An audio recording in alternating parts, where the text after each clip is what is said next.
दुसरा निर्गुण तिसरा निर्मळ. मग आता 3 नावं देण्याचं काय कारण आहे? निर्लेप कोण? निर्लेप कुणाला म्हणावं? निर्लेप त्याचा अर्थ आहे की जेणेकरून असणारं कर्मानं लिप्त झालेला, कर्मामध्ये लिप्त झालेला, कर्माच्या अधीन असलेला जीव. कर्माच्या अधीन, कर्माच्या अधीन, कामाच्या अधीन, क्रोधाच्या अधीन, हे 6 विकार जे त्या विकाराच्या अधीन असलेला जो आत्मा आहे तो आत्मा निर्लेप असं म्हणतात. निर्लेप म्हणजे निर्लेप म्हणजे कामच बाजूला होऊ शकत नाही, क्रोध बाजूला होऊ शकत नाही, म्हणून दुःखच आहे, सगळं संकटच आहे, म्हणजे बंधनच आहे. हा जो आत्मा आहे तो एक बंधनात आहे. बरोबर आहे, आत्मा आहे. वर्णने केले ते तुम्हाला सांगतो कारण महाराज आहे, जे ज्याला पाहिजे ते आहे. बरोबर आहे, वासुदेवाच्या अभंगामध्ये जे ज्याला पाहिजे ते आहे. हे मनुष्य शरीर हे कल्पतरूचं झाड आहे. मनुष्य शरीर हे कल्पतरूचं झाड आहे. त्याच्यामध्ये जी कल्पना केली ती तुम्हाला सगळ्या प्राप्त होणार आहे. जे बी कल्पना करू ते तुम्हाला प्राप्त होणार आहे.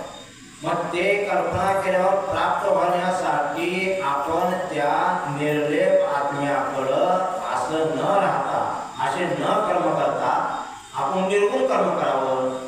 निर्गुण पद्धतीचं कर्म करावं, ते देवाला आवडतं. निर्गुण म्हणजे कसं करावं? आता निर्गुण म्हणजे असं आहे, जी आपण कुठली एखादी वस्तू एखाद्या माणसाला किंवा एखाद्या मंदिरामध्ये एखाद्या सत्याला अर्पण करत असताना, देत असताना मी दिलोय आणि दिल्याचा सुद्धा अभाव नको. मी दिलोय हे सुद्धा ध्यानात नको. मी दिलोय, मी केलोय, मी पंग दिले, मी अंक दिले, हे सुद्धा यत्किंचित सुद्धा आपल्या मनाला प्राप्त म्हणजे हे वाटलं नाही पाहिजे की बाबा मी केलं. म्हणजे ते निर्गुण स्वरूपात आहे, निर्गुण पद्धती. खाली बसू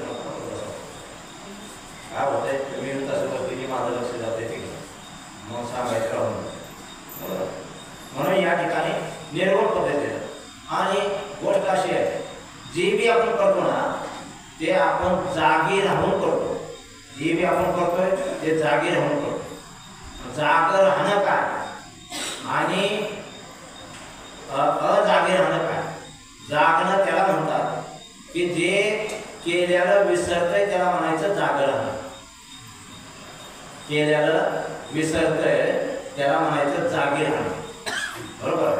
मग केल्याला जर आपल्याला विसर पडतंय तर मग केल्याला हे ज्ञानातून आहे का अज्ञानातून? केलेलं हे ज्ञानातून आहे का अज्ञानातून? आपलं जर विसरत असेल तर केलेलं कर्म अज्ञानातून आहे, ज्ञानातून आहे. ज्ञानातलं विसरलं जात नाही आणि अज्ञानातलं विसरल्याशिवाय राहत नाही. 8 दिवसाची भाजी काय खाल्लं आता सांगता येत नाही. बरोबर का? सगळा व्यवहार दिसायला ज्ञानात आहे. सगळा व्यवहार दिसायला ज्ञानात आहे.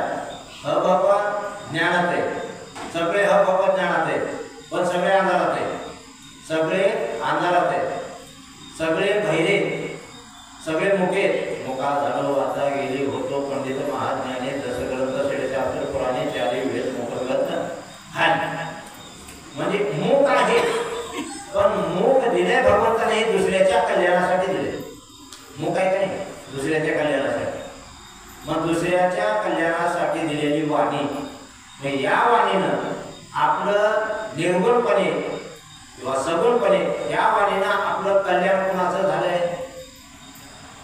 आमचंच व्हायला गेलं तर तुमचं दुसऱ्याचं करण्याची काय ताकद आहे? आमचं स्वतःचं कल्याण व्हायला गेलंय, आमचं स्वतःचं कळणं गेलंय, दुसऱ्याचं कल्याण आपण काय करणार? होऊ शकत नाही. म्हणून या ठिकाणी जे निर्गुणत्व आहे ते निर्गुणत्व अशा पद्धतीनं पाहिजे. ज्ञान असं पाहिजे की त्याचा विसर न पडला पाहिजे. असं ज्ञान विसर पडला नाही पाहिजे त्या गोष्टीचा. म्हणून ज्ञान आहे ते अज्ञान जन्य ज्ञान. ज्ञान ज्ञान व ज्ञान आहे, बहिरेपणा आहे, मुकेपणा आहे, आंधळेपणा आहे. बरं, आपण डोळस का आंधळे? आपण आंधळेपणा जर आपण घेतलंय, आपण आपल्या डोळे आहेत का? आहेत ना डोळे आपल्याला सगळ्याला? दिसतंय का आपल्याला? फक्त बदलायचं नाही, चालतात डोळे आहेत. दिसतंय, अंधारात दिसतंय का? किट्ट अंधारात दिसतंय का? बरं घरातच आहे आपण, सगळ्या वस्तूही आपल्याला माहिती आहे घरामध्ये काय काय, आणि फटमध्ये लाईट गेली. आता सांगितलं की आमची वस्तू इकडे घेऊन ये. आता काय म्हणणार ते? डोळे असून उपयोग नाही. अहो समोर ठेवलेल्या वस्तू सुद्धा हात लावून बाजूला काढता येत नाही, बरोबर आहे. मग हे डोळे, आपले जे डोळे ते अज्ञान दृष्टीचे डोळे, अज्ञान आहे दृष्टी, त्या डोळ्यामध्ये अज्ञान आहे, त्या डोळ्यामध्ये ज्ञान नाही. ज्ञान प्रधान डोळे वेगळे आणि अज्ञानात डोळे वेगळे. काही संतांच्या पाठीमागे चाललं तर प्रकाश पडायचा पुढं, आणि संत म्हणायचे तुम्ही पुढं चला मी मागे येतो. असे उदाहरण आहेत चालू संतांचे. कुठं समजा प्रवास करायला निघालं, जंगलातून प्रवास केला तर प्रकाश पडावं, या दृष्टीचा प्रकाश पडावं का दृष्टी प्रकाशाने बघावं, या दृष्टीमध्ये प्रकाश पडावं, प्रकाश असा होईल. तो प्रकाश पुण्या सुद्धा प्रकाशाची बरोबरी करत शकत नाही, असा प्रकाश आहे. मग आत्मस्वरूपाच्या प्रकाशावरती सूर्यनारायणाचं प्रकाशित्व आहे. जर आत्म्यावर जर सूर्यनारायणाचं प्रकाशित्व असेल तर मग डोळ्याला का प्रकाश दिसत नाही अंधारामध्ये? डोळे अंधारामध्ये का काम करीत नाही? डोळेच आहेत, अंधारात काम करीत नाही. ही अडचणच आहे. डोळे नाही तर आहेत, अंधारात काम करू शकत नाही. का काम करू शकत नाही? की जेणेकरून आपले कर्म त्या पद्धतीचे नाही, आपली श्रद्धा, आपले भाव, आपलं ज्ञान, ज्ञान ते नाही. की ज्ञान असं असावं की त्या ज्ञानानं आपणाला तर अनुभव यावंच यावं, पण तो अनुभव दुसऱ्याला सुद्धा मिळावा. असं पवित्र ज्ञान नाही. जशी पवित्र गंगा आहे जसं पवित्र ज्ञान आहे का? पवित्र ज्ञान आहे. मग ज्ञान कुठलं आहे? की ज्ञान एका ग्रंथामधलं ज्ञान आहे, बरोबर. हे शाब्दिक ज्ञान आहे. मला गोगावला जायचंय, ठीक आहे. मग हे बघा, या मार्गाचा जो बोर्ड आहे तो वाचा, तिथून पुढे प्रवास करा. शाब्दिक ज्ञान हे त्याला ज्ञानी माणूस शब्दानं होऊ शकत नाही, शब्दानं ज्ञानी माणूस होऊ शकत नाही, आणि म्हणायचं बी नाही. हे शब्द ज्ञान फक्त स्मशानभूमीपर्यंत जाण्यापुरतंच आहे. हे शाब्दिक ज्ञान जे आहे ना, फक्त स्मशानभूमीपर्यंत जाणारच आहे. वकिलाचं ज्ञान असो, डॉक्टरचं असो, इंजिनियर असो, अजून कोणी असो, हे ज्ञान तिथपर्यंत तिथपर्यंत जायचंच आहे. ज्ञान अशा पद्धतीचं ज्ञान असावं की आमचे निवर्ती महाराज बघते, तुम्ही जो अनुभव नाही का नाही माहीत नाही, निवर्ती महाराज बघते जवळजवळ 107 वर्ष राहिले, 107 वर्ष. तसा बघता आता होणे नाही. तुकाराम महाराजचा अभंगाचा गाथा किती अभंगाचा गाथा आहे? किती अभंग आहे? सगळ्यांना सांगा किती अभंग आहे? 4400. बरोबर. हे सत्य आहे? सत्य आहे का? हा, सत्य आहे. हा, 4400, 4800 सत्य आहे का? तेवढे नाही, अजून सुद्धा तुम्हाला माहित नाही. गाथा किती अभंगाचा हे सुद्धा तुम्हाला अजून संशोधन नाही. नागपूरच्या कोर्टात बंदिस्त आहे गाथा. तो गाथा आहे 2 आण्याचा. किती? 2 आण्याचा गाथा आहे, आणि तो 11,000 अभंगाचा गाथा आहे. महाराजांचं तुम्ही कुठं आहे तुमचं ज्ञान? 11,000 अभंगाचा गाथा आहे, आणि हरिपाठासारखा वळी नाही. जसा हरिपाठ वळी नाही ना, तसा हरिपाठासारखा जगद्गुरु संत तुकाराम महाराजांचा गाथा 11,000 अभंगाचा गाथा आहे. तुम्ही ज्याला ज्ञानी म्हणून डोक्यावर घेऊन असताना या मूर्खावानी अभंग काढून टाकल्यात. जे उद्धाराचे अभंग आहेत, ज्या अभंगाने आपलं कल्याण होणार ते बाजूला काढले, आणि जे अभंगच कळत नाही त्याच्यात पुन्हा गेले.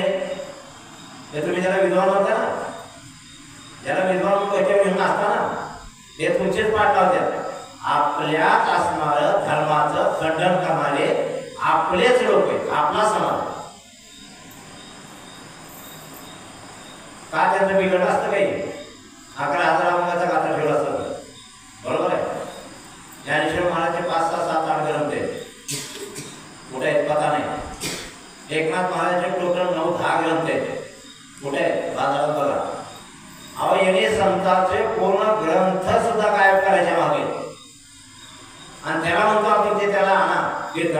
डोळ्यावर बसायला. सांगायचं काय, आपल्या धर्माचं खंडन करणारे, आपला धर्म कमजोर करणारे, आपल्या धर्मामध्ये नको भानगडी वाढवणारे असे कितीतरी संतांचं वाङ्मय या असणाऱ्या ज्ञानी म्हणणाऱ्या लोकांनी त्याचं पूर्ण अगदी बरबाद करून नको ते पुढे आणले, नको ते पुढे.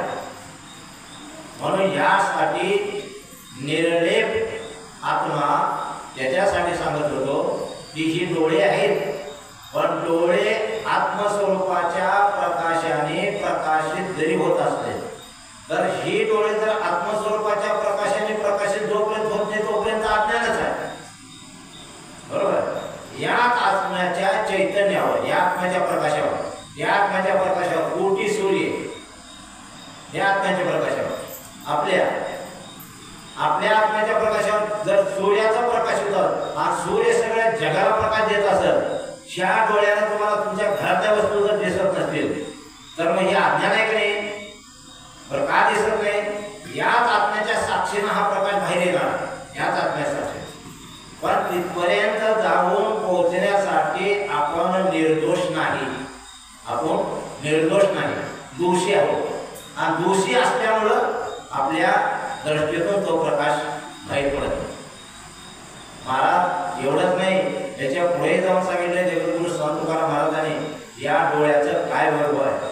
डोळे तुम्ही घ्या रे सुख, सांगू दिलं, डोळे तुम्ही घ्या रे सुख. कोणतं सुख? रोक पाहतारोचे सुख झाले हो चाललं. इथं काय म्हणतात? डोळे तुम्ही घ्या रे सुख, पहा विठोबाचे मुख. सांगायची काय गरज आहे? जर थोडं त्याच्यावर चिंतन करा. तुकाराम महाराज सांगायची काय गरज आहे? डोळे तर आहे, डोळ्यात देवाचं मुख तर पाहिलं जाणार, बरोबर आहे, आणि ते सुख तर भेटणार. मग असं डोळे तुम्ही घ्या रे सुख, ठीक आहे महाराज, आम्ही डोळ्याने भगवान परमात्म्याला पाहिलं, पण आमचे डोळे पाहिल्याच्या नंतर आम्हाला सुख मिळालं नाही. का मिळालं? मिळालं. किती वेळा पंढरपूरला गेलो, किती वेळा मंदिराला गेलो, किती ध्यान केले, कुठले कुठले देव पाहिले, घरातले देव पाहिले, बाहेरचे देव पाहिले, पांडुरंगाला किती वेळा पाहिजे, पण तुमच्या डोळ्याला सुख का नाही? तुमचे डोळे सुखी झाले का? नाही. का होत नाहीत? डोळे जे आहेत ते ईश्वर आकार नाहीत. डोळे काय नाहीत? ईश्वर आकार नाहीत. जोपर्यंत ईश्वराचा आकार डोळ्याला येत नाही तोपर्यंत त्याचं मुख आपण पाहू शकत नाही. एखादा आंधळा माणूस सांगला, बघा महाराज हे महादेवाचं मंदिर आहे, हे महादेवाचे असे पिंड आहे, तसं आहे, तुम्हाला दर्शन झालं का? तो म्हणतो दर्शन झालं, पण तुझं ऐकलं फक्त मी असं आहे म्हणून. आंधळ्या माणसानं जसं म्हणावं तसं या ठिकाणी आपली दृष्टी आहे, पण आपली दृष्टी अज्ञानकारक आहे. म्हणजे का अज्ञानात आहे? तर मायेचं आवरण त्या दृष्टीवर आल्यामुळं ती माया तुम्हाला या भगवंताचं मुख पाहू देत नाही. म्हणून तुम्ही डोळे झाले सुख, पहा विठोबाचे मुख. पुढं जाऊन सांगितलं, तुम्ही ऐका रे कान माझ्या विठोबाचे गुण. ऐका, ठीक आहे महाराज एवढं ऐकलंय, बाकीचं एवढं ऐकलंय की चांगलं ऐकण्याची आमची आता इच्छा उरलेली नाही आणि चांगलं आत प्रवेश करत नाही. बरोबर का? कानामध्ये एवढं व्हायरस आहे, कानामध्ये एवढं व्हायरस झालंय की आपणाला ताबडतोब आपल्या डोळ्यात दिसलेली वस्तू आणि ते आपणाला पहिली आवडते, न दिसणारी वस्तू आपणाला आवडत नाही, निर्गुण स्वरूप आपणाला आवडत नाही, सगुण स्वरूप आपल्याला आवडत आहे ते कळत नाही, जे दिसतंय ते कळत नाही आणि जे दिसत नाही ते समजत नाही, जे दिसत नाही त्याचा अनुभव येत नाही. म्हणून या ठिकाणी आत्मस्वरूपाचे 3 प्रकार केले. एक निर्लेप आहे, एक निर्गुण आहे आणि एक निर्मल आहे. असा का? निर्मल त्याला आहे, तो निर्मल म्हणजे गीतेमध्ये वर्णन केले, ममय वंशो जीवलोके जीवभूत सनातना मनश्रेष्ठानी इंद्रियानी प्रकृतीस्थानी करशेष. माझं मन जे आहे ते माझं मन जोपर्यंत पवित्र होत नाही तोपर्यंत मला माझ्या आत्म्याचं असणारं चैतन्य माझ्यामध्ये प्रवेश करीत नाही. माझ्या मनामध्ये प्रवेश करावा वाटत असत तर भगवान परमात्म्याचा अंश आपल्या मनामध्ये प्रवेश झाल्याच्या नंतर मनामध्ये प्रवेश झाला की एकंदरीत पूर्ण चित्तामध्ये प्रवेश होतो. चित्तामध्ये प्रवेश झाल्याच्या नंतर एकंदरीत बुद्धीमध्ये प्रवेश होतो. असा तिन्हीमध्ये जर समजा भगवान परमात्म्याचा जर ब्रह्म ऐक्य ज्ञानाचा प्रकाशाने प्रकाशित हे तिन्ही बुद्धी मन आणि चित्त हे तिन्ही असणारे ब्रह्म ऐक्य ज्ञानाने जर प्रकाशित झाले तर आपले डोळे राहत नाही, आपले कान राहत नाही, आपले हात राहत नाही, आपले पाय राहत नाही. कारण आपण जिथं जाऊ तिथं कल्याण, जिथं बघू तिथं कल्याण, जिथं हात लावू तिथं सोनं, अशी आपली अवस्था होती. असं शरीर होतं. म्हणजे शरीर साईड कल्पतरूचं झाड आहे, जे काय पाहिजे ते आहे, पण कल्पना करायचीच माहित नाही. पहिले तर अनुष्ठान करायचीच माहित नाही. पहिले तर काय या शरीरासाठी काय करावं लागतं हेच मोठी गोष्ट माहित नाही. मग काय माहिती पडेल की जेणेकरून असणारं जे काही गोष्टी अज्ञानामध्ये सांगून गेले त्या गोष्टी फक्त आपल्या लक्षात राहतात, बाकी ज्ञानाच्या गोष्टी काही लक्षात राहत नाही. तुम्हाला एक उदाहरण सांगतो. जेणेकरून निष्पन्न भगवान महाविष्णूचे असणारे गुण गाणारे महाविष्णू तो असणारा भगवान परमात्मा असणाऱ्या तिरुपतीला ज्या देवाने महाविष्णूंना अनुष्ठान केलं तर ते तिरुपती जे आहे त्या तिरुपतीमध्ये आता तुमची एक वेगळी भावना होऊन बसते. तिरुपतीमध्ये काय की जेणेकरून असणारं त्या ठिकाणी हनुमंतरायाचा जन्म झालेला आहे. त्या डोंगरावर, त्या तिरुपतीच्या डोंगरावर तिथं हनुमंतरायाचा जन्म झाला. त्या ठिकाणी पाताळगंगा आहे, बरोबर. त्या ठिकाणी सर्व अगदी जवळजवळ मला वाटते 33 कोटी देवाची दररोजची हजेरी लागते आणि त्या ठिकाणी इच्छा पूर्ती करणारा तो भगवान महाविष्णू त्या ठिकाणी विराजमान आहे. तसंच याच्यापेक्षा 1000 पटीनं, त्यांच्यापेक्षा लाख पटीनं आमचा भगवान परमात्मा या जगताच्या कल्याणासाठी सर्व आपल्या, नाही माझं दर्शन झालं तरी चालेल पण माझ्या मुकुटाचं दर्शन झालं तरी कल्याण होईल. नाही तुला मुकुटाचं दर्शन घेता आलं तर नाही कळसाचं दर्शन घेतलं तरी समजा तुमचं कल्याण होईल. नाही कळसाचं दर्शन घेतलं तर समजा माझी एखादी असणाऱ्या भिंतीचं जरी दर्शन झालं तरी कल्याण होईल. भिंतीचं तेवढं तरी बघायला काय नाही, भिंत तिथून तेवढं काही दर्शन करता आलं तर समजा तुम्हाला आपल्या नामदेव पाहिजेचं चौका मारलं एवढं केलं तरी तेवढंच पुण्य आहे. देवाला पाहिलं तर तेवढंच पुण्य आहे, संताला पाहिलं तर तेवढंच पुण्य आहे, भिंतीला पाहिलं तर तेवढंच पुण्य आहे, कळसाला पाहिलं तर तेवढंच पुण्य आहे, चंद्रभागेला पाहिलं तर तेवढंच पुण्य आहे. जिथं जिथं आपण पंढरपुरामध्ये एक श्वास खर्च करू तर एका श्वासातून होणारी असणारी आपली साधना, ती साधना फलीभूत होते. ती कामातून असो नाहीतर बिगर कामातून असो, कमी कामात असला तरी साधना सफल होणार आहे आणि कामाच्या विरहित असला तरी साधना सफल होणार भगवान परमात्म्याच्या. म्हणजे तुम्ही याच्यावरती तुम्ही एक चिंतन सांगतो तुम्हाला कसं काय बाबा हे कसं होतंय. तुम्हाला बघायचं असेल तर पुराण आणा. कोणतं पुराण? चंदांची उपनिषद तुम्ही आणा. त्याच्या 42व्या अध्यायामध्ये जवळजवळ 10 वव्यात त्याचं तुम्ही अनुसरण करू शकता. जर भगवान परमात्मा एवढं ऐश्वर्य आहे भगवान परमात्म्याचं, एवढंच नाही एक श्वास पंढरपुरामध्ये खर्च जर झाला, एक श्वास, एका श्वासाचं महत्व सांगतो, एक श्वास जर पंढरपुरामध्ये खर्च झाला तर तुम्हाला त्या श्वासाची पुण्याची गणना करता येत नाही. पुण्याची गणना करता येत नाही. आणि हरिपाठामध्ये वर्णनच आहे. हरिमुखे म्हणा पुण्याची गणना कोण करीत, पुण्याची गणना करता येत नाही. मग समजा आपला एक श्वास करतो तर भगवान परमात्म्याला आपल्याला आयुष्य जे दिले ते कशावर दिले? आपल्या श्वासावर दिले. आपल्याला 1 लाख श्वास आहे का 10 लाख श्वास आहे का 5 लाख श्वास आहे?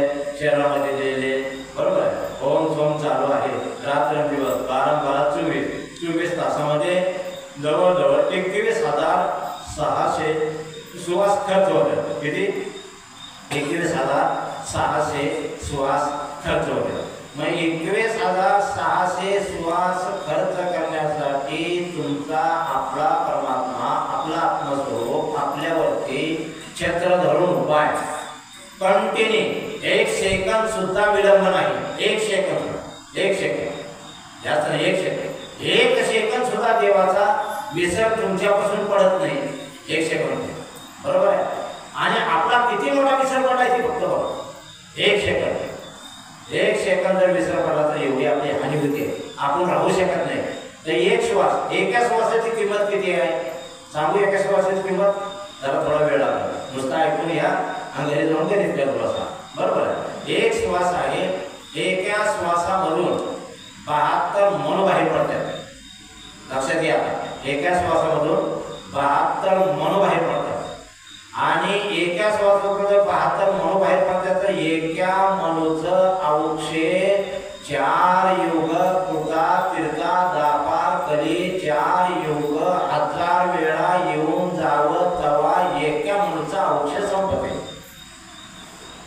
मग आपल्या श्वासाची किंमत किती आहे तेवढी बघा. किती? एका श्वासाची किंमत, एक श्वास. तर एका श्वासामध्ये 72 मनू तयार होतात.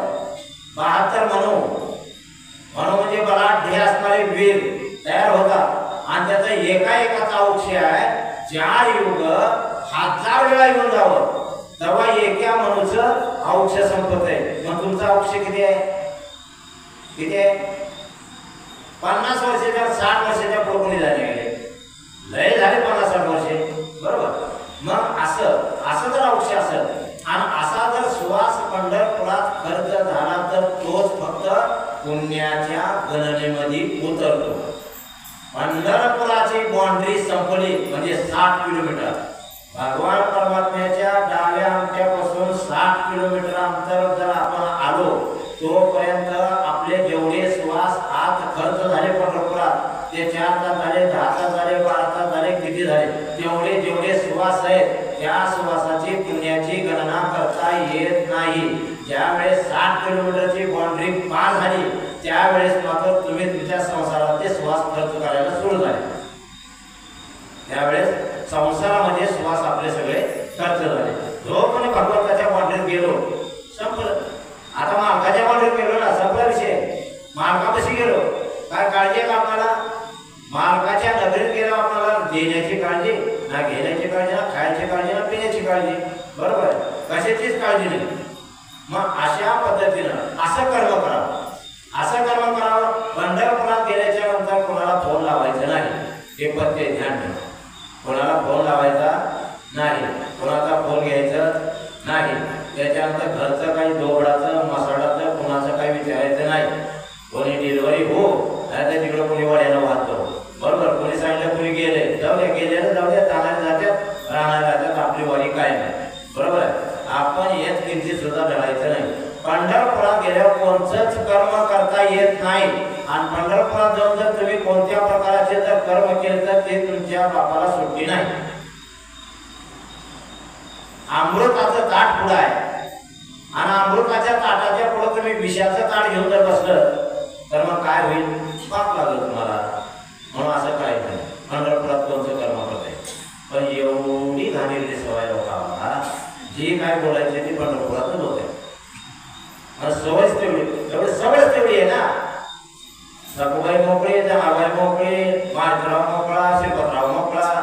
इकडल्या गप्पा, तिकडल्या गोदड्या, सगळ्या गोदड्या आणून पंढरपुरात धुवायच्या आणि पुन्हा तेच गोडोड बांधून पुन्हा डोक्यावर पुन्हा गावाला यायचं.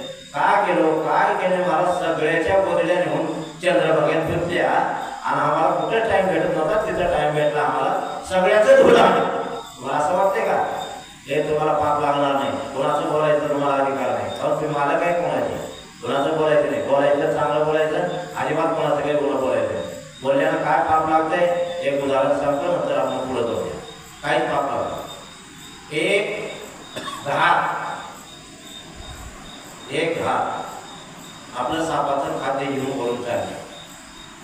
त्याचं ते खाद्य आहे ते घेऊन चालले आणि एका हरिभक्ताला एक 3 वारकरी जेवू घालायचं ते संन्यासी. म्हणलं ठीक आहे चला जेवायला, चला महाराज घरी. मग काय करायचंय, खीर करा, चपाती करा, वरण करा, भात करा. आणि सहसा एखादा महाराज एखाद्याच्या घरला गेला तर दुसरा असं करून बघतो की काय भानगड आहे. आणि ते घार जे होते ना ते वरून ती काय करत साप घेऊन चालले, तिचं विष त्या खिरीमध्ये पडलं. बरोबर, खिरीमध्ये पडल्यानंतर विष. मग आता काय करायचं, जेवण झालं, सगळं झालं, साधू लोक जेवले. ते म्हणले अतिथी देवो भव, तुम्ही आधी जेवून घ्या, आम्ही कशाला जेवू. मग घरातले सगळे राहिले, 3 साधू जेवले आणि जेवल्याच्या नंतर ती दिली समाधी येते. लोकांनी काय चर्चा उठवली, त्याच्यापेक्षा काहीतरी गबोळा असेल, त्याच्यापेक्षा काहीतरी घबाळा असेल, त्या साऱ्यावर काढून घेतले आणि तिने साधू मारून टाकले. तिने साधू मारले. मग आता हे लिस्ट गेली चित्रगुप्ताकडे, नाही काय झालं, काय करायचं. हे मारे, हे निहायला तयार नाही, काय करायचं, कुणी मारले. आता कुणी मारले तर घाणीनं मारले, त्यानं मारले, आपल्या सापाचं विष पडले, सापाला दंड द्या, सापाला बोलून. मग साप म्हणला मी चालू होतो, माझा बैल घेऊन मला मारलं, उचलून नेलं, माझं मी काय बोलतो, मला मारलं. हे घाणीला विचारा. घाणी म्हणजे काय करायचं, हे 3 मेले त्याचं काय करायचं. तर माझं खाद्य होतं, मी खायला लागले, मी काय करू. या संन्यासाला मी काय करणार, किंवा म्हणतात मी काय करणार. मग कुणाच्या मस्तकावर हितिकाचं पाप मारायचं. हितिकाचं जोपर्यंत पाप जात नाही तोपर्यंत गोगावातून हे 3 संन्यासी उचलता येत नाही. ठीक आहे, काय मग आता कुणाच्या माती मारायचं पाप. मग जेवायला पंगत घातली त्याच्या मारायचं. आणि त्याने तर जेवायला आणले वारकरी, मी काय करू महाराज, जेवायला वारकरी आणले, जीव घातलो संन्यासी. आता मला काय माहिती, मला एखाद्या पापाचं घेणे देत नाही, तुम्ही कोणाला डोक्याला द्यायचे द्या. असं करत बराच वेळ चर्चा चालली. चित्रगुप्ताची नियमाची दोघांची भेटी, काय करायचं, हे पाप कोणाच्या मस्तकावर मारायचं. कोणाच्या तर मस्तकावर पाप मारल्याशिवाय ह्याला उचलता येत नाही. आमच्या आई साहेब होते बसले, 2 जण गरोदर.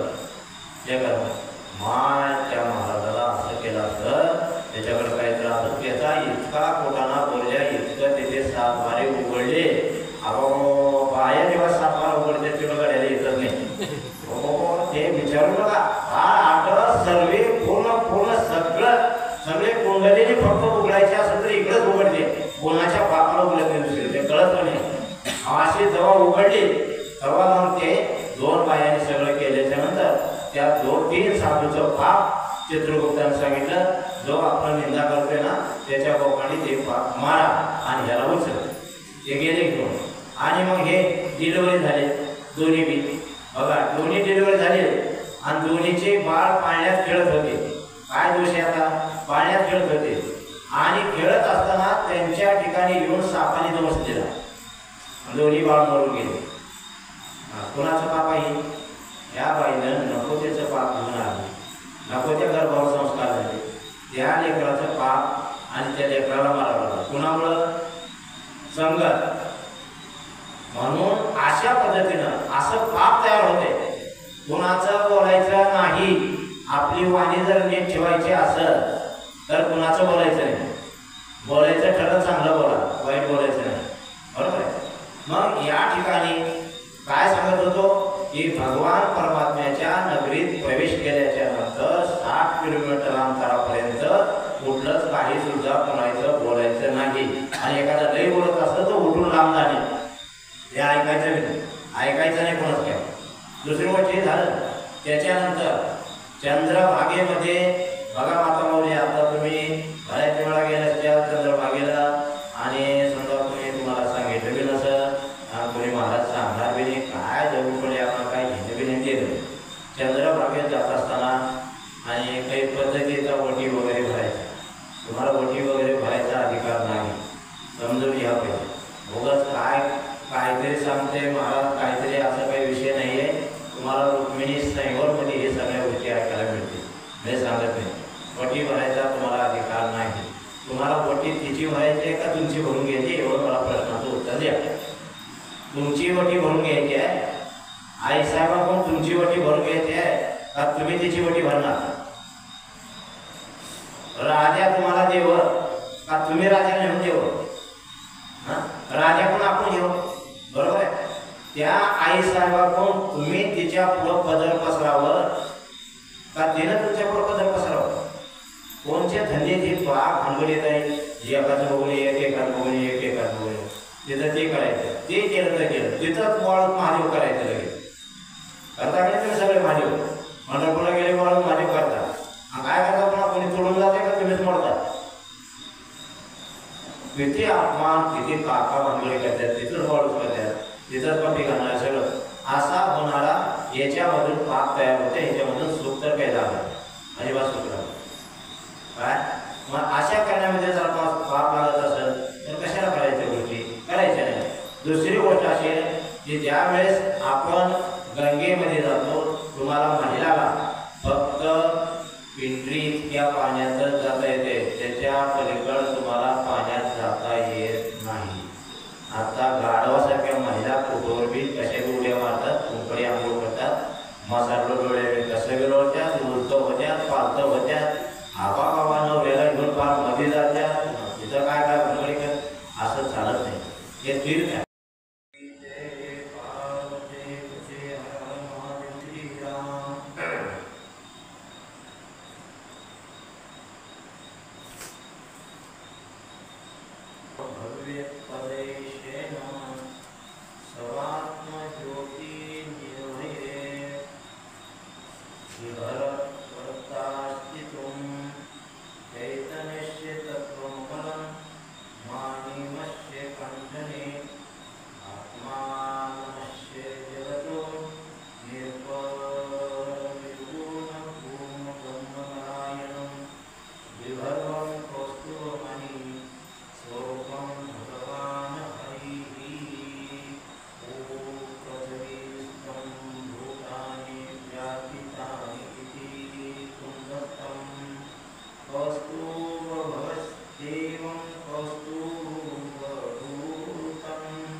त्या वस्तू मनाला पाहिल्याच्या नंतर ते शक्ती आपल्याकडे आकर्षक होऊ शकते, आपल्याला होऊ शकते. पण वस्तू मनीच आपणाला पहिल्यांदा प्रथमता आपण त्याला पाहू शकत नाही. बरोबर. भगवंताचा जो असणारा क्षीरसागरातून वस्तू मणी हा निघालेला नामक रत्न आहे, अति मौल्यवान रत्न. हा मौल्यवान रत्न कशासाठी आहे की फक्त जगाच्या उद्धारासाठी, जगाचं उद्धार, जगाचं कल्याण आणि जे जे काही संकट असतील त्या संकटाचा विनाश करण्यासाठी आणि हरिभक्ताच्या, वैष्णवाच्या आणि जे संतांच्या जे काही पाठीमागं काही कुठल्याही प्रकारचे समजा संकट जर असेल तर त्या संकटाला तोंड देण्यासाठी किंवा ते संकट पार करण्यासाठी भगवान परमात्म्याने आपल्या कंठामध्ये हा मणी धारण केलेला आहे. त्या मण्याचं आपण काय करावं, आदर आणि सवस्तरांतर अलंकार कृत करण्यासाठी श्रीहरीने त्याची इच्छा पूर्ण केली. म्हणजे आपल्या कामना, आपल्या इच्छा, आपली पूर्तती पूर्ण आपल्यासाठी होऊ शकते. चला, हे भगवान परमात्म्याने हे ठीक आहे, पण पुढे जाऊन जर सांगितलं तर हे काय आपल्याला अनुभव येते. निर्लेप, निर्गुण, निर्मल असा जो जगाचा आत्मा, त्याला 3 नाव आले. आत्म्याला 3 नाव. एक निर्लेप, दुसरा निर्गुण, तिसरा निर्मल. मग आता 3 नावं देण्याचं काय कारण आहे. निर्लेप कोण, निर्लेप कुणाला म्हणावं. निर्लेप त्याचा अर्थ आहे की जेणेकरून असणारं कर्मानं लिप्त झालं, कर्मामध्ये लिप्त झालं, कर्माच्या अधीन असलेला जीव, कर्माच्या अधीन, कर्माच्या अधीन, कामाच्या अधीन, क्रोधाच्या अधीन, हे 6 विकार जे त्या विकाराच्या अधीन असलेला जो आत्मा आहे तो आत्मा निर्लेप असं म्हणतो. निर्लेप म्हणजे कामच बाजूला होऊ शकत नाही, क्रोध बाजूला होऊ शकत नाही, म्हणून दुःखच आहे, सगळं संकटच आहे, म्हणजे बंधनच आहे. हा जो आत्मा आहे तो एक बंधनात आहे. बरोबर आहे. आत्मा आहे. वर्णन केले जे तुम्हाला सांगू का महाराज, जे ज्याला पाहिजे ते आहे. बरोबर आहे.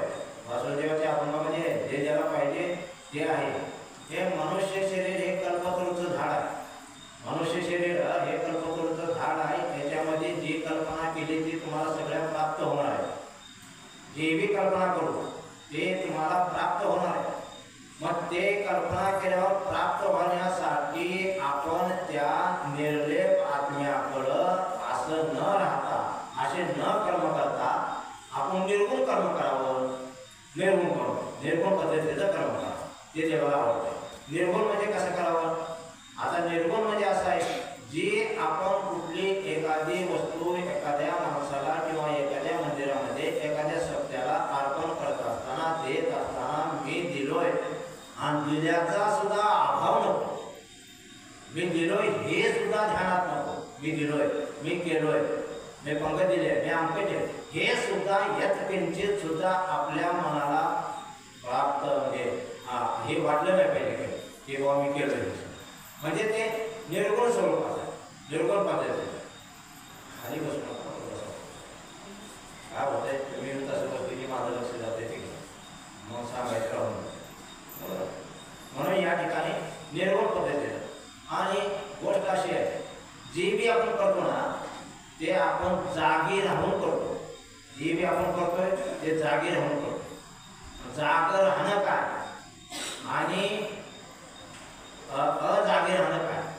जागणं त्याला म्हणतात की जे केल्याला विसरतंय त्याला म्हणायचं जागं राहणं. केल्याला विसरतंय त्याला म्हणायचं जागी राहणं. बरोबर. मग केल्याला जर आपल्याला विसर पडतंय तर मग केल्याला हे ज्ञानातून आहे का अज्ञानातून. केलेलं हे ज्ञानातून आहे का अज्ञानातून. आपलं जर विसरत असेल तर केलेलं कर्म अज्ञानातून आहे, ज्ञानातून आहे. ज्ञानातलं विसरलं जात नाही आणि अज्ञानातलं विसरल्याशिवाय राहत नाही. 8 दिवसाची भाजी काय खाल्लं आता सांगता येते. बरोबर का. सगळा व्यवहार दिसायला ज्ञानात आहे. सगळा व्यवहार दिसायला ज्ञानात आहे. हब ज्ञानात आहे. सगळे हब ज्ञानात आहे. पण सगळे अंधारात आहे. सगळे अंधारात आहे. सगळे बहिरे, सगळे मुके. मुका झालो आता गेली होतो पंडित महाज्ञाने जस ग्रंथ शास्त्र पुराणे चारी वेद मुखगत हाय.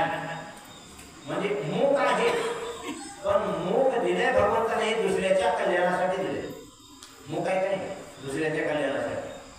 मग दुसऱ्याच्या कल्याणासाठी दिलेली वाणी, मग या वाणीनं आपलं निर्गुणपणे किंवा सगुणपणे या वाणीनं आपलं कल्याण कुणाचं झालंय?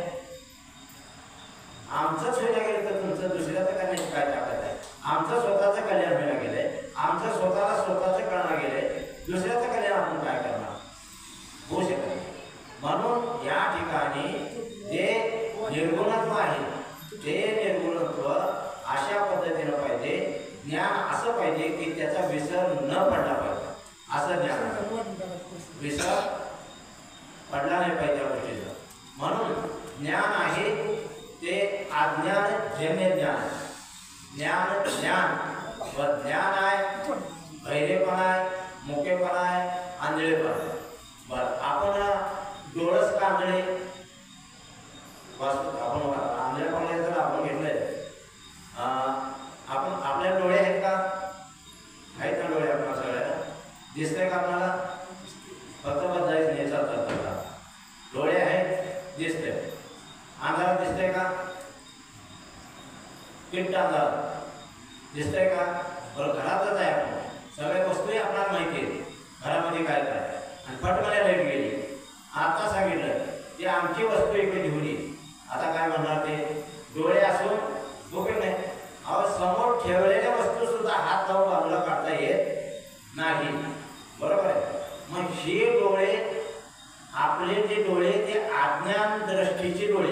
अज्ञान आहे दृष्टी, त्या डोळ्यामध्ये अज्ञान आहे, त्या डोळ्यामध्ये ज्ञान नाही. ज्ञान प्रधान डोळे वेगळे आणि अज्ञानात डोळे वेगळे. काही संतांच्या पाठीमागे चाललं तर प्रकाश पडायचा पुढं, आणि संत म्हणायचे तुम्ही पुढं चला, मी मागे येतो. असे उदाहरण आहेत चालू संतांचे. कुठं समजा प्रवास करायला निघालं, जंगलातून प्रवास केला तर प्रकाश पडावं, या दृष्टीचा प्रकाश पडावं का दृष्टी प्रकाशाने बघावं? या दृष्टीमध्ये प्रकाश पडावं, प्रकाश असा होईल. तो प्रकाश पुण्या सुद्धा प्रकाशाची बरोबरी करत शकत नाही, असा प्रकाश आहे. मग आत्मस्वरूपाच्या प्रकाशावरती सूर्यनारायणाचं प्रकाशित्व आहे. जर आत्म्यावर जर सूर्यनारायणाचं प्रकाशित्व असेल तर मग डोळ्याला का प्रकाश दिसत नाही अंधारामध्ये? डोळे अंधारामध्ये का काम करीत नाही? डोळेच आहेत, अंधारात काम करीत नाही. ही अडचणच आहे. डोळे नाहीत का? आहेत, अंधारात काम करू शकत नाही. का काम करू शकत नाही? की जेणेकरून आपले कर्म त्या पद्धतीचे नाही, आपली श्रद्धा, आपले भाव, आपलं ज्ञान.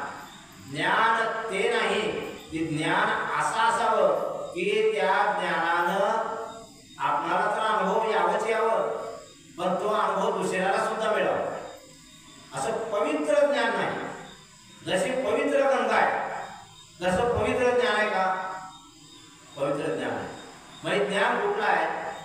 की ज्ञान एका ग्रंथामधलं ज्ञान आहे. बरोबर, हे शाब्दिक ज्ञान आहे. मला गोगावला जायचंय, ठीक आहे. मग हे बघा, या मार्गाला जो बोर्ड आहे तो वाचा, तिथून पुढे प्रवास करा. शाब्दिक ज्ञान हे त्याला ज्ञानी माणूस शब्दानं होऊ शकत नाही. शब्दानं ज्ञानी माणूस होऊ शकत नाही आणि म्हणायचं बी नाही. हे शब्द ज्ञान फक्त स्मशानभूमीपर्यंत जाण्यापुरतंच आहे.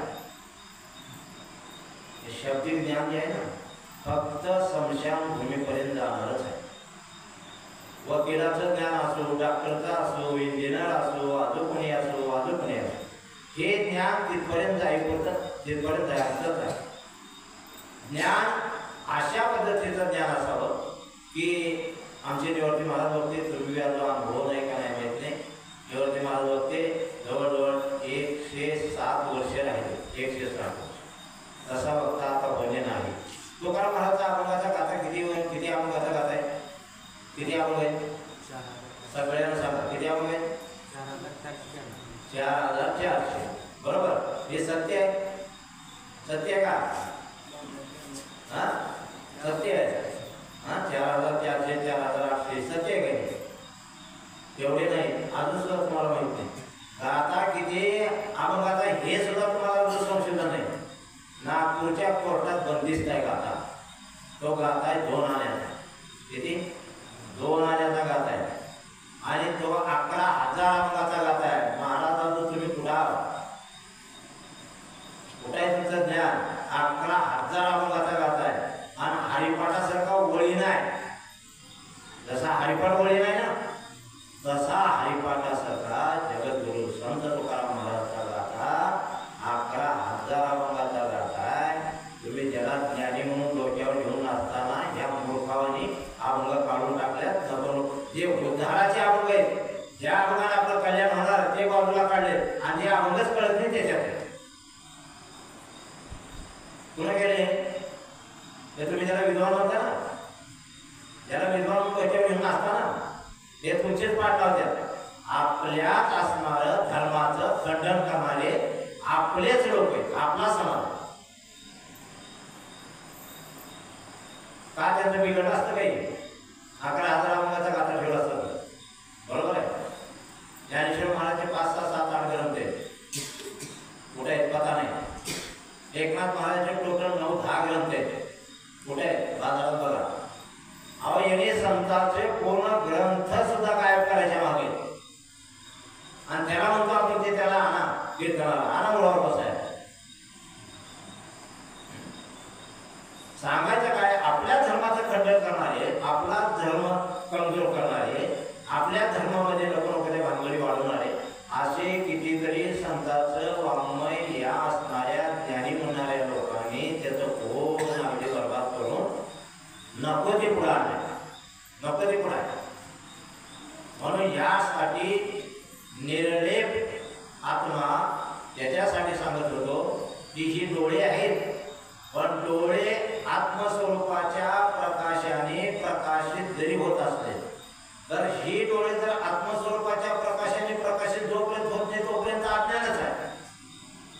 बरोबर. या आत्म्याच्या चैतन्यावर, या आत्म्याच्या प्रकाशावर, या आत्म्याच्या प्रकाशावर कोटी सूर्य, या आत्म्याच्या प्रकाशावर आपल्या आत्म्याच्या प्रकाशावर जर सूर्याचा प्रकाश होता आणि सूर्य सगळ्या जगाला प्रकाश देत असेल, ह्या डोळ्याने तुम्हाला तुमच्या घरातल्या वस्तू जर दिसत नसतील तर मग हे अज्ञान आहे की नाही? बरं का दिसत नाही? याच आत्म्याच्या साक्षीनं हा प्रकाश बाहेर येणार. याच आत्म्याच्या साक्षी. पण तिथपर्यंत जाऊन पोहोचण्यासाठी आपण निर्दोष नाही. आपण निर्दोष नाही, दोषी आहोत. आणि दोषी असल्यामुळं आपल्या दृष्टीतून तो प्रकाश बाहेर पडत. महाराज एवढंच नाही, त्याच्या पुढे जाऊन सांगितलं जगद्गुरु संत तुकाराम महाराजांनी या डोळ्याचं काय बरोबर आहे. डोळे तुम्ही घ्या रे सुख, सांगू दिलं. डोळे तुम्ही घ्या रे सुख. कोणतं सुख? रोको पाहतारोचे सुख झाले हो चालेल. इथं काय म्हणतात? डोळे तुम्ही घ्या रे सुख, पहा विठोबाचे मुख. सांगायची काय गरज आहे? जर थोडं त्याच्यावर चिंतन करा. तुकाराम महाराज सांगायची काय गरज आहे? डोळे तर आहे, डोळ्यात देवाचं मुख तर पाहिलं जाणार. बरोबर आहे. आणि ते सुख तर भेटणार. मग असं डोळे तुम्ही घ्या रे सुख. ठीक आहे महाराज, आम्ही डोळ्याने भगवान परमात्म्याला पाहिलं पण आमचे डोळे पाहिल्याच्या नंतर आम्हाला सुख मिळालं नाही. का मिळालं? किती वेळा पंढरपूरला गेलो, किती वेळा मंदिराला गेलो, किती ध्यान केले, कुठले देव पाहिले, घरातले देव पाहिजे, बाहेरचे देव पाहिजे, पांडुरंगाला किती वेळा पाहिजे. तुमच्या डोळ्याला सुख का नाही? तुमचे डोळे सुखी झाले का? नाही. का होत नाहीत? डोळे जे आहेत ते ईश्वर आकार नाहीत. डोळे काय नाहीत? ईश्वर आकार नाहीत. जोपर्यंत ईश्वराचा आकार डोळ्याला येत नाही तोपर्यंत त्याचं मुख आपण पाहू शकत नाही. एखादा आंधळा माणूस सांगला, बघा महाराज हे महादेवाचं मंदिर आहे, हे महादेवाचे असे पिंड आहे, तसं आहे, तुम्हाला दर्शन झालं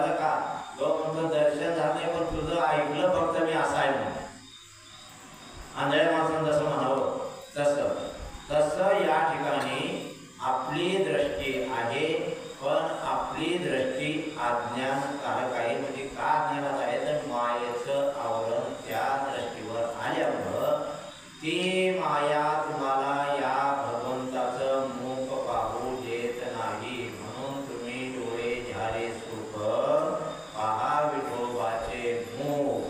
पुढं जाऊन सांगितलं तुम्ही ऐका रे कान माझ्या विठोबाचे गुण. ऐका, ठीक आहे महाराज एवढं ऐकलंय, बाकीचं एवढं ऐकलंय की चांगलं ऐकण्याची आमची आता इच्छा उरलेली नाही आणि चांगलं आत प्रवेश करत नाही. बरोबर का? कानामध्ये एवढं व्हायरस आहे, कानामध्ये एवढं व्हायरस झालंय की आपणाला ताबडतोब आपल्या डोळ्यात दिसलेली वस्तू आणि ते आपणाला पहिले आवडते. न दिसणारी वस्तू आपल्याला आवडत नाही. निर्गुण स्वरूप आपल्याला आवडत नाही. सगुण स्वरूप आपल्याला आवडत आहे ते कळत नाही. जे दिसतंय ते कळत नाही आणि जे दिसत नाही ते समजत नाही. जे दिसत नाही त्याचा अनुभव येत नाही. म्हणून या ठिकाणी आत्मस्वरूपाचे 3 प्रकार केले. एक निर्लेप आहे, एक निर्गुण आहे आणि एक निर्मल आहे. असा का निर्मल त्याला आहे. तो निर्मल म्हणजे गीतेमध्ये वर्णन केले ममैवंशो जीवलोके जीवभूतस सनातना मनश्रेष्ठानी इंद्रियानी प्रकृतीस्थानी करेशे. माझं मन जे आहे ते माझं मन जोपर्यंत पवित्र होत नाही तोपर्यंत मला माझ्या आत्म्याचं असणारं चैतन्य माझ्यामध्ये प्रवेश करीत नाही. माझ्या मनामध्ये प्रवेश करावा वाटत असत तर भगवान परमात्म्याचा अंश आपल्या मनामध्ये प्रवेश झाल्याच्या नंतर मनामध्ये प्रवेश झाला की एकंदरीत पूर्ण चित्तामध्ये प्रवेश होतो. चित्तामध्ये प्रवेश झाल्याच्या नंतर एकंदरीत बुद्धीमध्ये प्रवेश होतो. असा तिन्हीमध्ये जर समजा भगवान परमात्म्याचा जर ब्रह्म ऐक्य ज्ञानाचा प्रकाशाने प्रकाशित हे तिन्ही बुद्धी मन आणि चित्त हे तिन्ही असणारे ब्रह्म ऐक्य ज्ञानाने जर प्रकाशित झाले तर आपले डोळे डोळे राहत नाही, आपले कान कान राहत नाही, आपले हात हात राहत नाही, आपले पाय पाय राहत नाही. कारण आपण जिथं जाऊ तिथं कल्याण, जिथं बघू तिथं कल्याण, जिथं हात लावू तिथं सोनं, अशी आपली अवस्था होती. असं शरीर होतं. म्हणजे शरीर साहित्य कल्पतरूचं झाड आहे. जे काय पाहिजे ते आहे पण कल्पना करायचीच माहीत नाही. पहिले तर अनुष्ठान करायचीच माहीत नाही. पहिलं तर काय या शरीरासाठी काय करावं लागतं हेच मोठी गोष्ट माहीत नाही. मग काय माहिती पडेल की जेणेकरून असणारं जे काही गोष्टी अज्ञानामध्ये सांगून गेले त्या गोष्टी फक्त आपल्या लक्षात राहतात. बाकी ज्ञानाच्या गोष्टी काही लक्षात राहत नाही.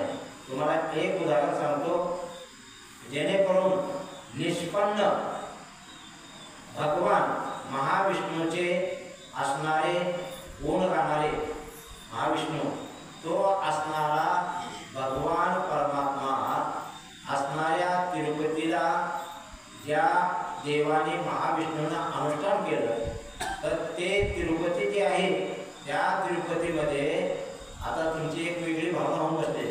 तिरुपतीमध्ये काय की जेणेकरून असणारं त्या ठिकाणी हनुमंतरायाचा जन्म झालेला आहे. त्या डोंगरावर त्या तिरुपतीच्या डोंगरावर तिथं हनुमंतरायाचा जन्म झाला. त्याच ठिकाणी पाताळगंगा आहे. बरोबर. त्याच ठिकाणी सर्व अगदी जवळजवळ मला वाटते 33 कोटी देवाची दररोजची हजेरी लागते आणि त्या ठिकाणी इच्छा पूर्ती करणारा तो भगवान महाविष्णू त्या ठिकाणी विराजमान आहे. तसंच याच्यापेक्षा 1000 पटीनं यांच्यापेक्षा लाख पटीनं आमचा भगवान परमात्मा या जगताच्या कल्याणासाठी सर्व आपल्या नाही माझं दर्शन झालं तरी चालेल पण माझ्या मुकुटाचं दर्शन झालं तरी कल्याण होईल. नाही तुला मुकुटाचं दर्शन घेता आलं तर नाही कळसाचं दर्शन घेतलं तरी समजा तुमचं कल्याण होईल. नाही कळसाचं दर्शन घेतलं तर समजा माझी एखादी असणाऱ्या भिंतीचं जरी दर्शन झालं तरी कल्याण होईल. भिंतीचं तेवढं तरी बघायला काय नाही. भिंत तिथून तेवढं काही दर्शन करता आलं तर समजा तुम्हाला आपल्या नामदेव पाहिल्याचं चौका मारलं एवढं केलं तरी तेवढंच पुण्य आहे. देवाला पाहिलं तर तेवढंच पुण्य आहे. संताला पाहिलं तर तेवढंच पुण्य आहे. भिंतीला पाहिलं तर तेवढंच पुण्य आहे. कळसाला पाहिलं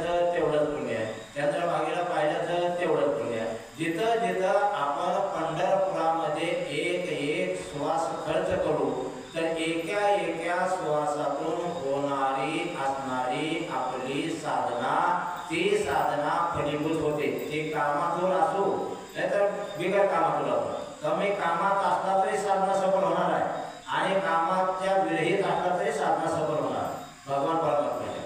म्हणजे तुम्ही याच्यावरती तुम्ही एक चिंतन सांगतो तुम्हाला कसं काय बाबा हे कसं होतंय. तुम्हाला बघायचं असेल तर पुराण आणा. कोणतं पुराण? चंदानी उपनिषद तुम्ही आणा. त्याच्या 42व्या अध्यायामध्ये जवळजवळ 10 वव्या त्याचं वर तुम्ही अनुसरण करू शकता. जर भगवान परमात्मा एवढं ऐश्वर्य आहे भगवान परमात्म्याचं, एवढंच नाही एक सुवास पंढरपुरामध्ये खर्च जर झाला, एक सुवास, एका सुवासाचं महत्व सांगतो, एक सुवास जर पंढरपुरामध्ये खर्च झाला तर तुम्हाला त्या सुवासाची पुण्याची गणना करता येत नाही. पुण्याची गणना करता येत नाही. आणि हरिपाठामध्ये वर्णनच आहे. हरिमुखे म्हणा पुण्याची गणना कोण करीत, पुण्याची गणना करता येत नाही. मग समजा आपला एक श्वास करतो तर भगवान परमात्म्याला आपल्याला आयुष्य जे दिले ते कशावर दिले? आपल्या श्वासावर दिले. आपल्याला 1 लाख श्वास आहे का 10 लाख श्वास आहे का 5 लाख श्वास आहे शरीरामध्ये दिलेले, बरोबर आहे. ओम सोम चालू आहे रात्रंदिवस 12-24 तासामध्ये जवळजवळ 21,600 श्वास खर्च होतात. किती? 21,600 श्वास खर्च होतात. मग 21,600 श्वास खर्च करण्यासाठी तुमचा आपला परमात्मा, आपला आत्मस्वरूप आपल्यावरती छत्र धरून उभा आहे. कंटिन्यू 1 सेकंद सुद्धा विलंब नाही. 1 सेकंद जास्त नाही, 1 सेकंद, 1 सेकंद सुद्धा देवाचा विसर तुमच्यापासून पडत नाही. 1 सेकंद, बरोबर आहे. आणि आपला किती मोठा विसर पडला ते फक्त बघा. 1 सेकंद जर विसर पडला तर एवढी आपली हानी होते, आपण राहू शकत नाही. तर एक श्वास, एका श्वासाची किंमत किती आहे सांगू? एका श्वासाची किंमत जरा थोडा वेळ लागला, नुसता ऐकून या आणि घरी जाऊन ते निघतात बसा, बरोबर आहे. एक श्वास आहे, एका श्वासामधून 72 मन बाहेर पडतात. लक्षात घ्या, एका श्वासामधून 72 मन बाहेर पडतात. आणि एका श्वासातून 72 मन बाहेर पडतात तर एका मनूचं आयुष्य 4 युग कृता तीर्था दापार कली 4 युग 1000 वेळा येऊन जावं तवा एका मनूचं आयुष्य संपते. मग आपल्या श्वासाची किंमत किती आहे तेवढी बघा. किती? एका श्वासाची किंमत, एक श्वास, तर एका श्वासामध्ये 72 मनू तयार होतात. 72 मनू म्हणजे बलाढ्य ढेर असणारे वीर तयार होतात आणि त्याचा एकाचा आयुष्य आहे 4 युग 1000 वेळा येऊन जावं तेव्हा एका मनूचं आयुष्य संपत आहे. मग तुमचं आयुष्य किती आहे? किती आहे? 50 वर्षाच्या 60 वर्षाच्या पुढे झाले गेले, लय झाले 50-60 वर्षे, बरोबर. मग असं जर आयुष्य असेल आणि असा जर श्वास पंढरपुरात खर्च झाला तर तोच फक्त पुण्याच्या गणनेमध्ये उतरतो. पंढरपुराची बाउंड्री संपली म्हणजे 60 किलोमीटर. भगवान परमात्म्याच्या डाव्या अंगठ्यापासून 60 किलोमीटर अंतर जर आपण आलो तोपर्यंत आपले जेवढे श्वास आत खर्च झाले पंढरपुरात ते 4 तास झाले, 10 तास झाले, 12 तास झाले, किती झाले, जेवढे श्वास आहेत त्या श्वासाची पुण्याची गणना करता येत नाही. ज्यावेळेस 60 किलोमीटरची बाउंड्री पार झाली त्यावेळेस मात्र तुम्ही तुमच्या संसाराचे श्वास खर्च करायला सुरू झाले. त्यावेळेस संसारामध्ये श्वास आपले सगळे खर्च झाले. जो पण भगवंताच्या बाउंड्रीत गेलो संपलं. आता मालकाच्या बाउंड्रीत गेलो ना, संपला विषय. मालकापाशी गेलो, काय काळजी आहे का आपल्याला? मालकाच्या नगरीत गेलो आपल्याला देण्याची काळजी ना, घेण्याची काळजी ना, खायची काळजी ना, पिण्याची काळजी, बरोबर, कशाचीच काळजी नाही. मग अशा पद्धतीनं असं कर्म करावं. पंढरपुरात गेल्याच्या नंतर कोणाला फोन लावायचं नाही, हे पत्ते ध्यान ठेवा. कोणाला फोन लावायचा नाही, कोणाचा फोन घ्यायचा नाही. त्याच्यानंतर घरचं काही दोघडाचं मसाडाचं कोणाचं काही विचारायचं नाही. कोणी डिलिव्हरी हो नाही तिकडं कोणी वाड्यानं वाहतो, बरोबर. कोणी सांगितलं कोणी गेले जाऊ द्या, गेलेलं जाऊ द्या, जाणारे जातात, राहणारे जातात, आपली वारी काय नाही, बरोबर आहे. आपण याच किंचित सुद्धा ढळायचं नाही. पंढरपुरात कोणतंच कर्म करता येत नाही आणि पंढरपुरात जाऊन जर तुम्ही कोणत्या प्रकारचे जर कर्म केले तर ते तुमच्या बापाला सुट्टी नाही. अमृताचं ताट पुढं आहे आणि अमृताच्या ताटाच्या पुढे तुम्ही विषाचं ताट घेऊन जर बसलं तर मग काय होईल? पाप लागेल तुम्हाला. म्हणून असं करायचं नाही. पंढरपुरात कोणतं कर्म करत आहे पण एवढी घाणेरडी सवय लोकांना जी काय बोलायची ती पंढरपुरातच होते. सवयच तेवढी सवयच तेवढी आहे ना. सकुबाई मोकळी, जमाबाई मोकळी, मार्गराव मोकळा, श्रीपतराव मोकळा, इकडल्या गप्पा तिकडल्या बोदड्या इकडल्या बोदड्या सगळ्या बोदल्या आणून पंढरपुरात धुवायच्या आणि पुन्हा तेच बोटोड बांधून पुन्हा डोक्यावर पुन्हा गावाला यायचं. काय केलं मला सगळ्याच्या बोदड्या नेऊन चंद्रभागेत फिरल्या आणि आम्हाला कुठं टाइम भेटत नव्हता, तिथं टाइम भेटला आम्हाला सगळ्याच धुला. तुम्हाला असं वाटतंय का हे तुम्हाला पाप लागणार नाही? कोणाचं बोलायचं तुम्हाला अधिकार नाही. कारण तुम्ही मला काय कोणाचे कोणाचं बोलायचं नाही. बोलायचं चांगलं बोलायचं, अजिबात कोणाचं काही बोलायचं. बोलल्यानं काय पाप लागतंय एक उदाहरण सांगतो, नंतर आपण पुढे जाऊया. काहीच पाप लागतं. एक घात आपलं सापाचं खाद्य घेऊन वरून चालले, त्याचं जे खाद्य आहे ते घेऊन चालले आणि एका हरिभक्ताला एक 3 वारकरी जेवू घालायचं ते संदेश. ठीक आहे घाला जेवायला, चला महाराज घरी. मग काय करायचंय? खीर करा, चपाती करा, वरण करा, भात करा. आणि सहसा एखादा महाराज एखाद्याच्या घरला गेला तर दुसरा असं करून बघतो की काय भानगड आहे. आणि ते घार जे होते ना ते वरून ते काय करत साप घेऊन चालले, त्याचं विष त्या खिरीमध्ये पडलं. बरोबर, खिरीमध्ये पडल्यानंतर विष. मग आता काय करायचं? जेवण झालं, सगळं झालं, साधू लोक जेवले. ते म्हणले अतिथी देवो भव, तुम्ही आधी जेवून घ्या, आम्ही कशाला जेवू? मग घरातले सगळे राहिले, 3 साधू जेवले आणि जेवल्याच्या नंतर ती दिली समाधी येते. लोकांनी काय चर्चा उठवली? त्याच्यापेक्षा काहीतरी गबुळा असेल, त्याच्यापेक्षा काहीतरी घावळा असेल, त्या साऱ्यावर काढून घेतले आणि तिने साधू मारून टाकले. त्याने साधू मारले. मग आता हे लिस्ट गेली चित्रगुप्ताकडे. नाही काय झालं? काय करायचं? एम आले, एम निहायला तयार नाही. काय करायचं? कुणी मारले? आता कुणी मारले तर घाणीनं मारले, त्यानं मारले, आपल्या सापाचं विष पडले, सापाला दंड द्या, सापाला बोलून. मग साप म्हणला मी चाललो होतो, माझा बैल घेऊन मला मारलं, उचलून नेलं. माझं मी काय बोलतो? मला मारलं. हे घाणीला विचारा. घाणी म्हणजे काय करायचं? हे 3 मेले त्याचं काय करायचं? तर माझं खाद्य होतं, मी खायला लागले, मी काय करू? या संन्यासाला मी काय करणार? किंवा म्हणतात मी काय करणार? मग कुणाच्या मस्तकावर हितिकाचं पाप मारायचं? हितिकाचं जोपर्यंत पाप जात नाही तोपर्यंत गोगावातून हे 3 संन्यासी उतरता येत नाही. ठीक आहे काय? मग आता कुणाच्या माती मारायचं पाप? मग जेवायला पंगत घातली त्याच्या मारायचं. आणि त्याने तर जेवायला आणले वारकरी, मी काय करू महाराज? जेवायला वारकरी आणले, जीव घातलो संन्यासी. आता मला काय माहिती? मला काय त्या पापाचं घेणे देत नाही, तुम्ही कोणाला डोक्याला द्यायचे द्या. असं करत बराच वेळ चर्चा चालली. चित्रगुप्ताची नियमाची दोघांची भेटी. काय करायचं? हे पाप कुणाच्या मस्तकावर मारायचं? कुणाच्या तर मस्तकावर पाप मारल्याशिवाय ह्याला उचलता येत नाही. आमच्या आई साहेब होते बसलेले, 2 जण गरोदर. जे करतात माय त्या महाराजाला असं केलं असतं, त्याच्याकडे काही त्रास होत, त्याचा इतका पोटाना बोलल्या, इतकं तिथे 7 वारे उघडले. अहो बाया जेव्हा 7 वार उघडते तेव्हा गाड्याला येतच नाही. हो ते विचारू नका. आठ सर्वे पूर्ण सगळे कुंडलीने फक्त उघडायचे असेल तर इकडेच उघडले, कोणाच्या पापाला उघडत नाही दुसरे, ते कळत पण नाही. अशी जेव्हा उघडली तेव्हा मग ते 2 बायांनी सगळं केल्याच्या नंतर त्या 2-3 साधूचं पाप चित्रगुप्ताने सांगितलं, जो आपण निंदा करतोय ना त्याच्या बोकांनी ते पाप मारा आणि ह्याला उचल. ते गेले घेऊन. आणि मग हे डिलिव्हरी झाले दोन्ही बी. बघा दोन्ही डिलिव्हरी झाले आणि दोन्हीचे बाळ पाळण्यात खेळत होते.